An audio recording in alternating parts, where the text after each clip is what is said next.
আগে থেকেই চট্টগ্রামের পটিয়া স্টেশনে দাঁড়িয়েছিল কক্সবাজারগামী পর্যটক এক্সপ্রেস ট্রেন।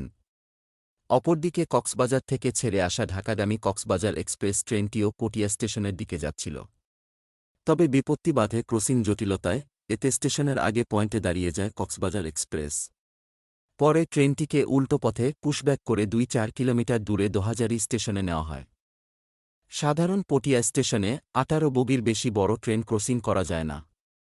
ফলে কক্সবাজার এক্সপ্রেস ট্রেনটিকে পুশব্যাক করা হয়। অভিযোগ উঠেছে, পাহাড়তলী কন্ট্রোল রুম ও পটিয়া স্টেশন মাস্টারের ভুলের কারণে এমন ঘটনা ঘটেছে।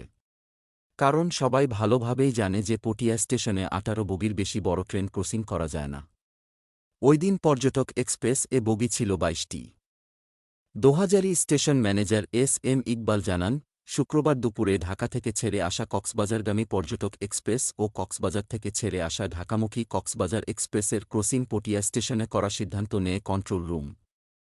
সেই অনুযায়ী পর্যটক এক্সপ্রেস আগে থেকেই পটিয়া স্টেশনের মেইন লাইনে এসে দাঁড়ায়, অপরদিকে কক্সবাজার এক্সপ্রেস পটিয়ার কাছাকাছি আসে। কিন্তু পয়েন্টে এসে দাঁড়িয়ে যায়। কারণ পটিয়া স্টেশনের লুপ লাইনে কক্সবাজার এক্সপ্রেসের ২২ কোচের রেক জায়গা হবে না। ফলে কক্সবাজার এক্সপ্রেসকে দুপুর ২টা ১০ মিনিটে পটিয়া থেকে পুশ ব্যাক করে বিকাল ৩টা ৪০ মিনিটে দোহাজারী স্টেশনে ফেরত পাঠানো হয়। দুই ট্রেনের চালকরা জানান, কন্ট্রোল রুম থেকে ট্রেনের মুভমেন্ট ও ক্রসিং যারা করে থাকেন তারা সেই স্টেশন, ট্রেন বিভিন্ন বিষয়ে অবগত থাকেন।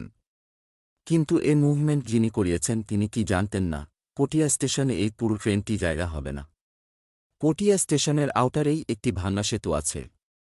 সেই সেতুর উপর দিয়ে উল্টো গাড়ি চালানো ভয়ঙ্কর সিদ্ধান্ত, অথচ সেটাই করা হয়েছে। আবার গত ২৪ তারিখ স্টেশন মাস্টার ও পয়েন্টম্যানের ভুলে লাইন ক্লিয়ারেন্সের কারণে কক্সবাজার ঈদ স্পেশাল ডুলহাজারা স্টেশনে লাইনচ্যুত হয়।